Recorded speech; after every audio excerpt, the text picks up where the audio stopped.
Okay, welcome back to Bridging the Gap and welcome back to Executive Decision. I'm here with our County Executive, Julie Giordano. Thank you for coming. Yes, I always yes, appreciate yes. a visit from David James. Yes, well, we appreciate you. So I'd like to start out with my normal question. What's going on? Yeah, well, obviously we have a lot going on. Last week I was with the sheriffs across the state. Yeah. They announced that they're entering into a lawsuit against the state of Maryland for really bad legislation that went into law. It didn't have the governor's signature on it, but it did go into law.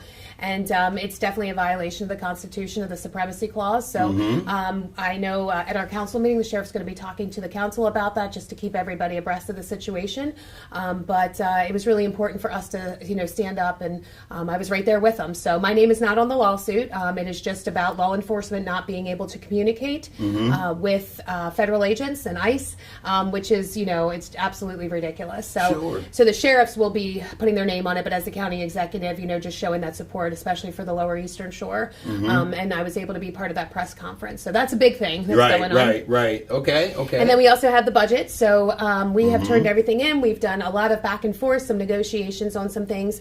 And we are actually hoping at the council meeting that the county council will go ahead and approve the budget. And we can kind of set that off to the side. So one thing checked off the list there. So so our time has really been consumed with making sure that the council has everything they need to do their decision making. So okay, and I think they're doing some charter amendments too. Yeah. So if you haven't checked it out yet, in the brief book, it's about a 500-page brief book because it does have the whole budget in there. But there are some proposed charter amendments. There's about 5 or 6 of them.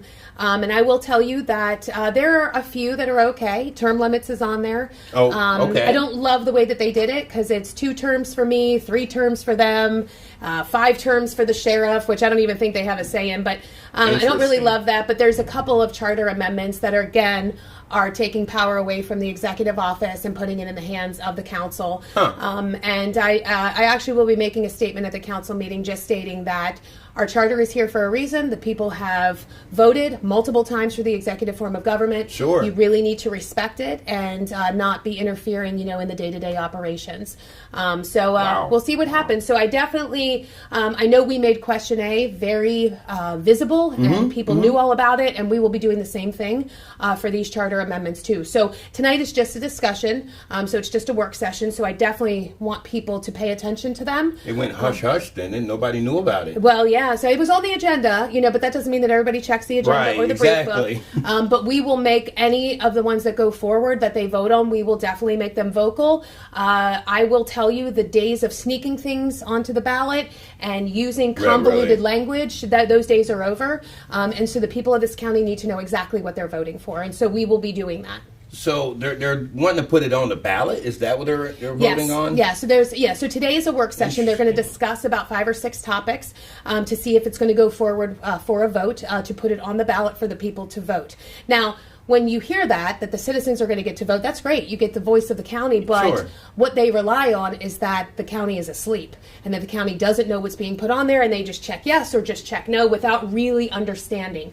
And when we made people very aware of what Question A was going to do, they overwhelmingly voted against that. And so if there are bad amendments put on that ballot, I will tell you we will make you aware of them. So stay tuned. Well, we do appreciate that. We know that's one thing that you are known to do. We're going to have some more questions. We actually want to go to break now because, well, there's a lot of things you do. You do a lot of different things, but when we come back, I want to talk about this forum we just had. Yeah, the forum would be great, and I know you wanted to talk a little bit about the city and where we are on that communication, so definitely got some topics. Go get yourself a cup of hot cocoa and come back. Bridging the Gap.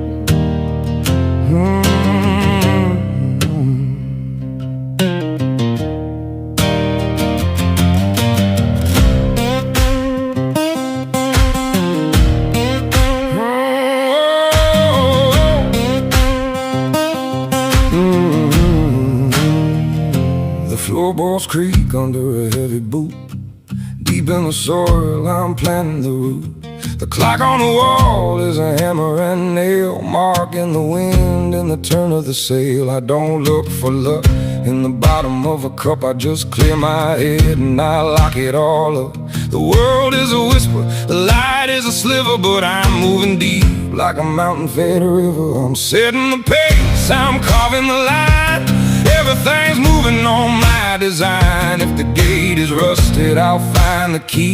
There ain't no mountain that can shadow me. I'm the heat in the engine, the spark in the soul, taking the day and I'm taking control. Yeah, I'm walking the granite pace. Okay, we are back here at Executive Decision, and you actually had to step away and be the executive for a few minutes. I there. did. I had a meeting I had to attend to. Very quick, just in and out, but I appreciate you making the accommodation. Hey, thank you for being the executive. Yeah. Let's talk about budgets. Sure. What's going on with the budget right now? So the county council, it's going to have it in front of them again today. We think that we've answered all of their questions, and we hope that we will be passing it tonight. And again, as I said, that's one other thing off of our plate.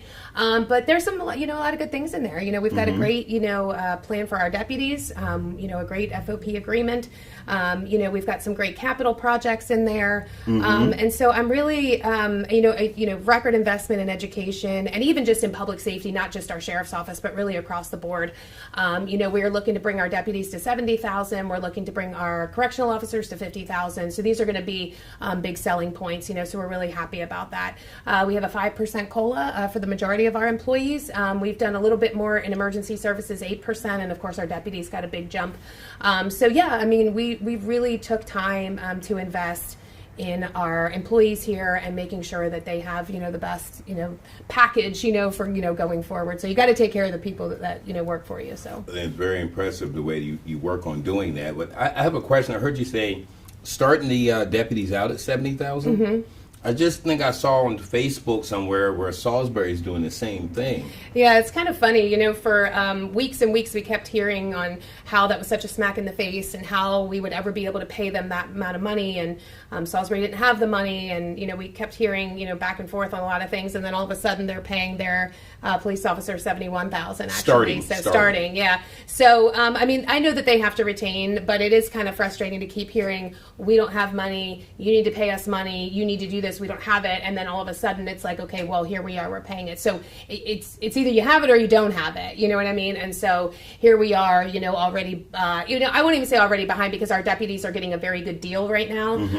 But it's just a little frustrating because you feel like, you were told one thing and then, what's put out in the public is something different. So now, and again, you are a very big supporter of the Boys and Girls in Blue. So this is not like a slap in the face that the fact that you're making that. Yeah. It's just the fact that it's frustrating to hear that there's no money and then... Yeah, well, it's either you have the money or you don't. And so when you sit there and tell me we don't have money and you owe us this money for fire, or you owe us this and we can't pay our bills and we can't do this.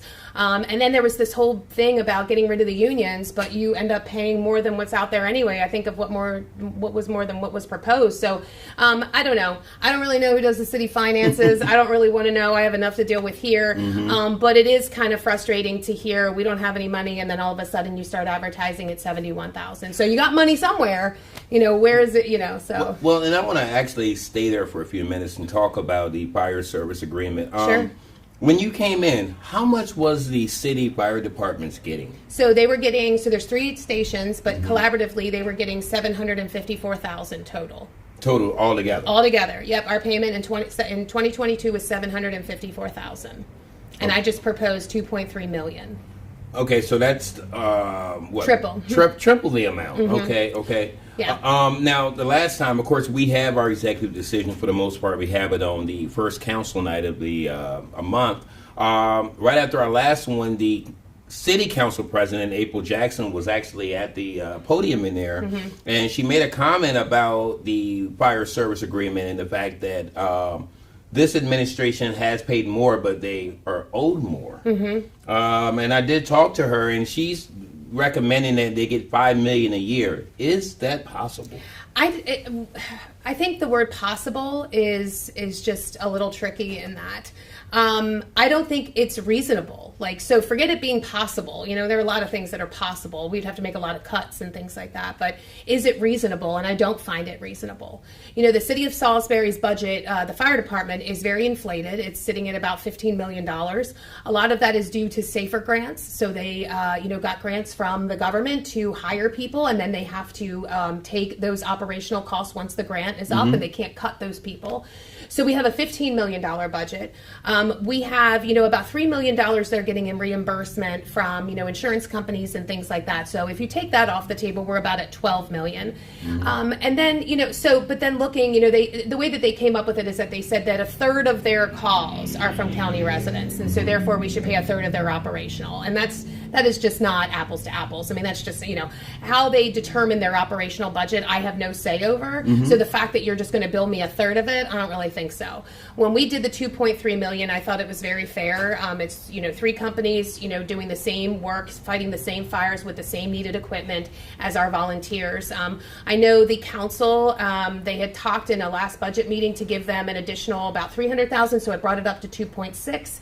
And I do know that they are interested in potentially doing a one-time capital payment after the budget is passed. So look for that maybe in July or August. But it's really going to be up to the county council at this point. I feel very confident in the 2.3 and now the 2.6 number. When you are in office for 4 years and you triple the amount given to the city of Salisbury, I think it's really inappropriate and almost, it's kind of a smack in the face to just snub at it and say, this is not enough, you didn't do anything. And it's like, we really came up with something that I thought was agreed upon and that I believe is fair. It's just, we're going to have to really come up with something. And I know there's going to be some back and forth between the mayor and I, and they talked about, how they're going to start charging us and doing this and doing that. And we'll cross that bridge when it comes. But I will tell you, I believe that I have the support of almost every county resident, maybe not from within the city of Salisbury, but with every county resident that agrees that 2.3 million and now 2.6 million is completely fair and justified. And I'm trying to do my mathematics in my head, and I got to be careful with you being a school teacher. I taught English, though, so... Okay. Yeah. Well, we're talking about almost 800,000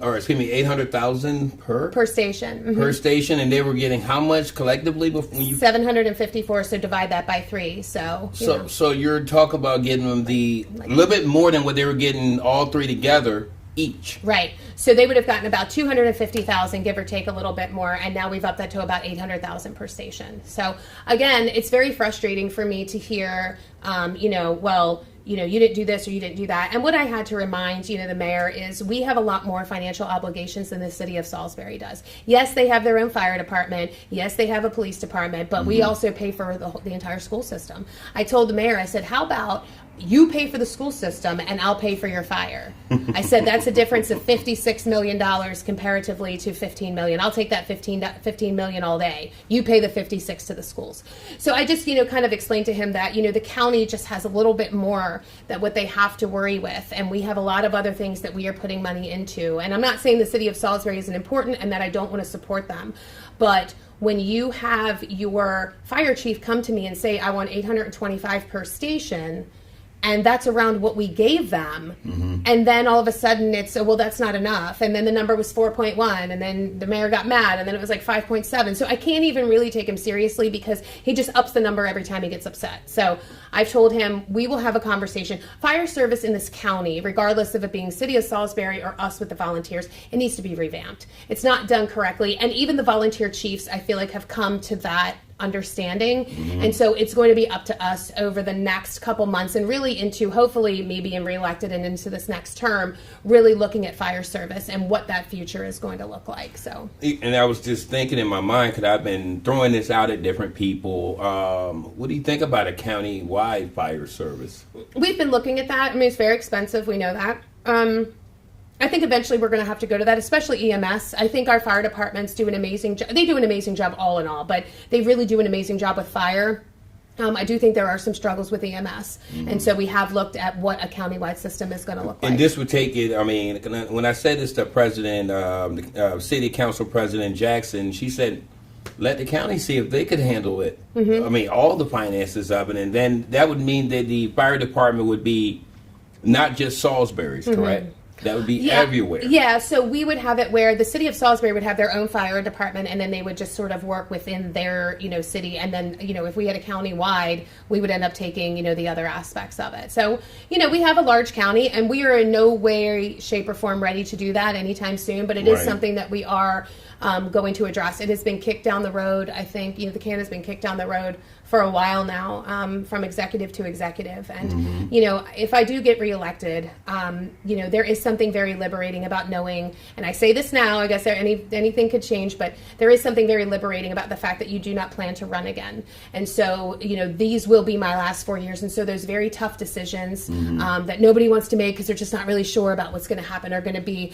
not easy, but they're going to be a little bit easier to swallow and be able to make for the betterment of the county. And I think that they do need somebody to step up and say, enough's enough. We have to do what's best for the people of this county, and not worried about political ramification or am I getting reelected or anything like that, because you're never going to make anybody or everybody happy. No, you're You know not. what I mean? You're not going to make everybody happy. And so you really try your best, to do what's best for the citizens of the county. And I think after November 5th, that's going to be a little bit easier for everybody, not just me. I think, for the council and, for that sort of thing. So I just think it'll be a lot easier. You put politics in it, it messes everything up, I've noticed. You made a comment there, and I know we have spoken off camera. You said that this is going to be the last 4 years as executive. I mean, not in politics, though. Probably not in politics. It probably won't be my last 4 in politics. Now, let me ask you this, because our sheriff said the same thing, and he's running again. Yeah, he is. So is this a solid, you're done? Yes. Well, as I stand right now, yes. I have no intentions of doing that. I think my view on things are a little bit different. I haven't been in the role for 20 years either, so that's a little bit different. I am really hoping that the next person who runs or wants to run, that I can, really prepare them so much more than what I was prepared for. I will have had 8 years under my belt, and really being able to do a very great handoff for that person. Wow, because yeah. I was given 20 minutes, and and that was very frustrating, and I don't ever want to do that to somebody else, and they don't deserve that. They deserve to have a very smooth transition with a transition team and meeting with our department heads and figuring out where we are, because I will never leave the county in the state in which I was given it. And It'd be kind of difficult too. Yeah. Well, we've done a lot of great things, but again, you want to do what's best for the county. Sure. And so that's kind of what our goal is. So. Okay. Haters talk, let the rumors fly. I ain't got time to wonder why. The good Lord knows the man I am, and I'll die standing tall with a mic in my hand. You can kick rocks if you don't like how I talk. I'm gonna keep on talking and walk my walk. Ain't selling my soul for a seat at your table. I'm rough, I'm raw, I'm wild, I'm able. You can hate my fire, but you can't kill my spark. I'm a midnight flame burning through the dark. So kick them rocks if you don't like how I talk. I'm gonna keep on talking and walk my walk. You can kick rocks. You can kick rocks. You can kick rocks. I'm gonna keep on talking and walk my walk. Well, I want to move on to the sheriff forum. Yeah. We had that last week, and you moderated that. I did. How did that feel? It was great. Well, I will say, originally I was just going to be an attendee, and then I think there was a person who was supposed to come but wasn't able to come, and then so the original moderator ended up having to do that job and asked me to moderate. I was honored. I was honored to be able to do it, and I will say I'm so proud of Delmarva Conservative Movement, because what a turnout. It was a good it's standing turnout. room only. I wish we'd had a bigger venue. I don't know where we would have done Sitting, it. I was on the floor. It was definitely a huge turnout. I wish we could have had more chairs in there. I wish every person that came would have been able to see it. But I am happy about the coverage. I was happy you were there. I was happy, Eastern Shore Undercover was there. We had some of the news there. And so it was really good coverage. And I really hope that the forum helped people make an educated decision and really show the difference between the three candidates, because they are very different. They are. They are. And I think that all of them, thumbs up to all three of them for first of Yeah. all showing up and being up there. I mean, It's tedious. I've been there. Yes, I've been there, and I give them credit, and they were able to answer all of the questions very thoroughly, and then, even throwing them some, questions at the very end, and being able to answer those on the fly. It's not easy. It's not easy. So I give all three of them credit. And I actually, the one that really stands out to me would be Mrs. Foley. Okay. Because first of all, she's never been in law enforcement, and as far as I know, she's never been in politics, but she was standing her ground, and I don't know if she said that to you or not, but I felt that she looked at you as kind of some kind of inspiration, because when you got into this 4 years ago, you've never been into politics. That's true. That's true. And for some people, they thought that, well, what can she do in politics versus a councilman? Mr. Davis was a councilman then, and Mr. Boda was also working in politics. And here you were, a school teacher with fresh ideas. So I think that kind of inspired her. How do you feel that the three did? Yeah, I thought, like I said, I thought all three did great. Sheriff Lewis is such a good speaker anyway. He's very captivating when it comes to an audience. A lot of experience, too. Yeah, and a lot of experience. He's got 20 years experience. So I think there are a lot of people in the county that feel very confident in the fact that he has that 20 years experience. Then you look at Scott Hamilton, who has 20 years of experience of law enforcement as well. It's not as a sheriff. Right. But I will say, actually, Sheriff Lewis has about 42 years of experience. Scott has 21. He was at the sheriff's office, retired from the sheriff's office. He served our country. Sure. And so he was very successful in the sheriff's office as a deputy. And also, successful, in the Army. And of course, he's still a Black Hawk. Don't forget a Marine. Marine. Yeah. So, yeah. And then you have Miss Foley, who literally has no law enforcement experience. But I will tell you, while I think there were a lot of people that were critical, saying she didn't know what she was talking about, I was actually more impressed about what she did know. And you can honestly tell that she went out and spoke to people. She went out and talked to, whether it was deputies or she talked to the community, and she really got a community feel. So I do give her also a lot of credit. I will be honest, and this is just to me, and this is no offense to her, I do believe that this race is going to be determined in the primary. Yeah. I do think that, but I said, I give her such credit to put her name on the ballot. And like I said, I could be wrong, but I'm just saying from my perspective, I do feel that the people of this county feel more confident in somebody who has law enforcement experience, whether that's the 42 years and 20 years as sheriff, or whether people feel, okay, this guy has law enforcement experience, 21 years, we need somebody new. But I do think it's going to come between the two of them. So, thank you. With you saying that, after the primaries, no matter who wins, you're going to have to kind of put the Republican Party back together. We are, yes. I hate primaries. I know that there is a reason for them, believe me, but it makes it very difficult. I hated it when I had a primary, because... It's like having a family fight and everybody lives under the same roof. Right, exactly. And so you feel like you have to make yourself the best Republican out there, and you end up saying bad things about somebody who believes in the same things you do. For the most part, you try to differentiate yourself. However, yeah, my goal is whoever wins the primary, especially with the sheriff's race, I will support the Republican candidate after that, whether it's Sheriff Lewis or Scott. I will support either one of them. And then when it comes to James, I know he has a primary, James Wynn, and his is against Patrick Atkins. Whoever wins that, obviously I will support the Republican. And then, of course, we have Ben Jordan and Joe White. I actually had a meeting with Joe White, and of course I talk to Ben Jordan all the time. Whoever wins that one will probably be one of the most difficult for me, but for the betterment of the party, I will unite the Republicans, because that's what we need to do, especially in this climate, with the state of Maryland. So. Yeah, because we do know 4 years ago when it came to the governor's race that there was a big split and may have actually caused the Republicans to lose the race. Yeah, I think so. I think it was very divisive. I think that, honestly, COVID had a lot to do with it, how COVID was handled in the state. And I will say, Dan did a great job at campaigning. He campaigned on our freedom, and he campaigned on the emotions of people, and he just ran a great primary race. I will give him that.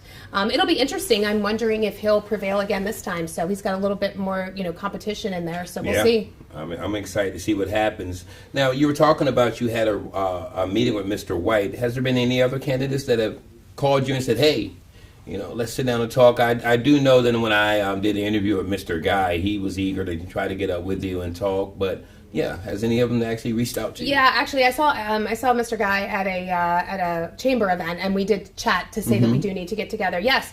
So obviously, I talk to James Wynn all the time. I talk to Ben Jordan all the time. I talk to Mike Houck regularly. I talk to Bobby Leith regularly. So I feel very confident in those selections. I also met with Tony Hilligloss, who is running in District 3 as the Republican. Interesting. Yeah, and so it was really good to talk to him, and I told him, that we would help in any way that we could, and anything that he needed help with. I think he's very green on a lot of things, and so especially at the county, he's very involved in the city because his wife, and she's very involved, and so. But I think that he's got some common sense, and I think that after and I have known him for a while. He was a teacher as well, so I was very excited to meet with him. Okay. Yeah, he was the culinary teacher for CTE at Parkside, so he knows that world very well. He knows education. He knows what's good for kids. Okay. And now he runs his own business. So we've got a small business owner. So again, somebody who understands, government regulations and red tape can be very, detrimental. So I think that he will bring a lot to the council, and I look forward to.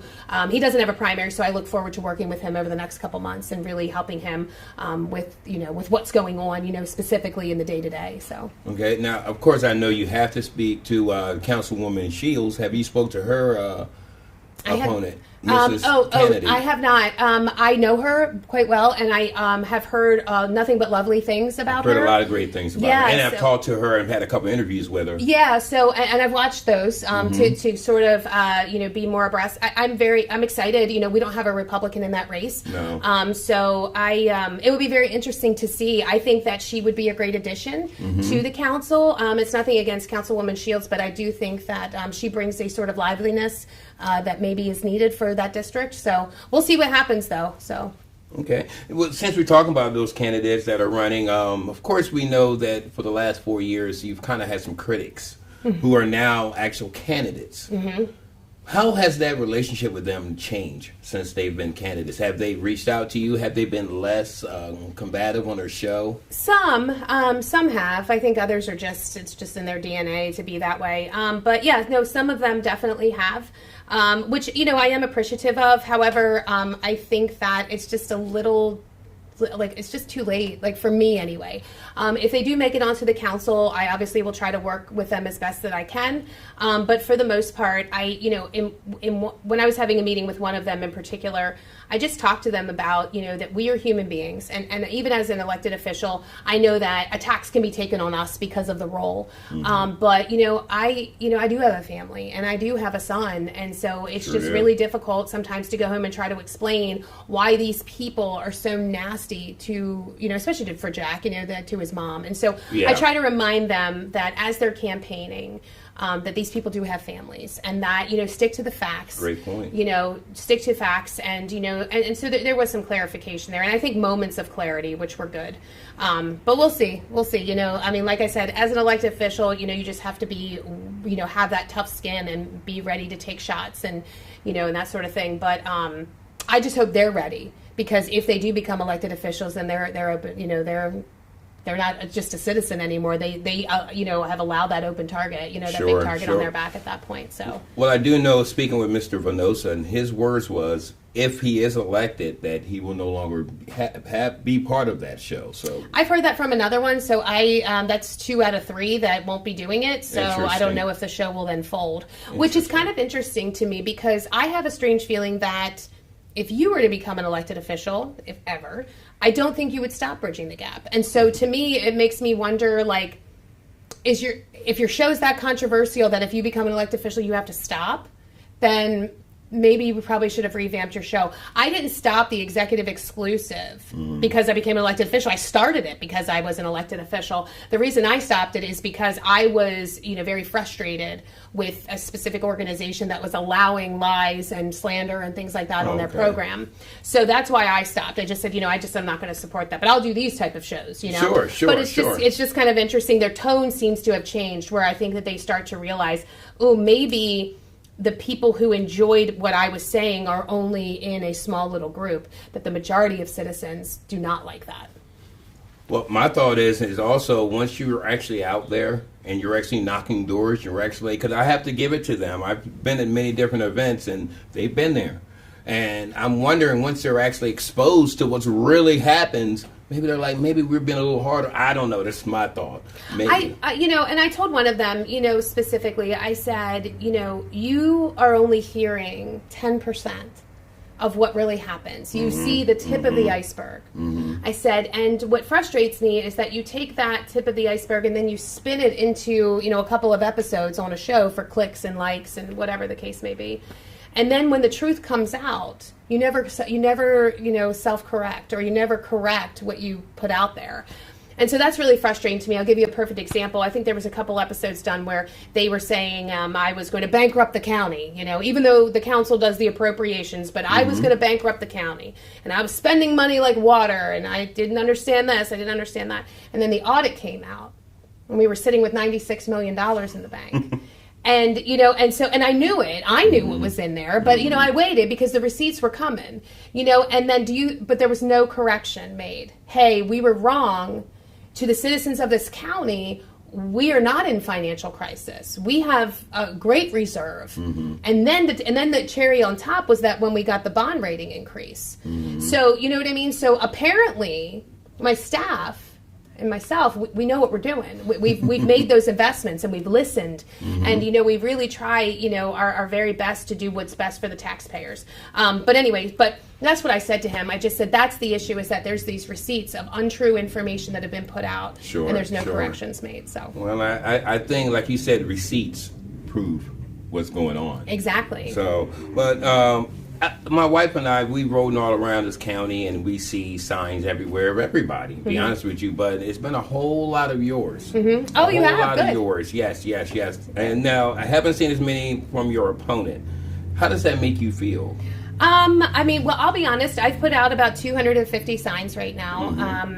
You spread them out throughout the county? Spread them out. Oh, yeah. I took them everywhere. We've been going around, and signs don't vote. So, I see a lot of signs of certain people and not a lot of signs of others. And I don't know if that really matters. If you base it off of signs, then I could tell you who's going to win every election. But that's not necessarily the case. So, signs don't vote. I appreciate every single person that's put my sign in their yard. And I, feel very grateful that I have that, that I was able to have that. And I felt like I didn't even really, it was just an initial, hey, who wants a sign, and, 250 people are like, I need one. So I'm very grateful for that support. So we will really start, putting those signs out, as it goes on. I really was hoping, I really want to get through the primary and really let that focus be on the people who have a primary. I remember we were talking about that before. Yeah, right, and so right. once June 24th hits, I already went out door knocking last week, and I was out there for James Wynn and, myself as well, but, I was out there. So, so we've kind of started, that campaign, but it was really kind of nice because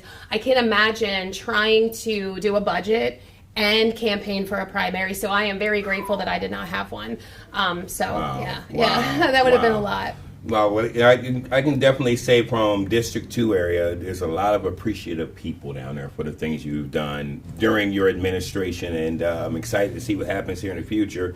Before we close out, I just want to ask you, in your campaign right now, what is your focus? What is your catchphrase? Yeah. Well, it's sort of a continuation of what we did before. We came up with active local leadership, and I feel like we've really shown that. But really, it's now I get to sort of change that tagline to "Proven leadership, Wacomico's future."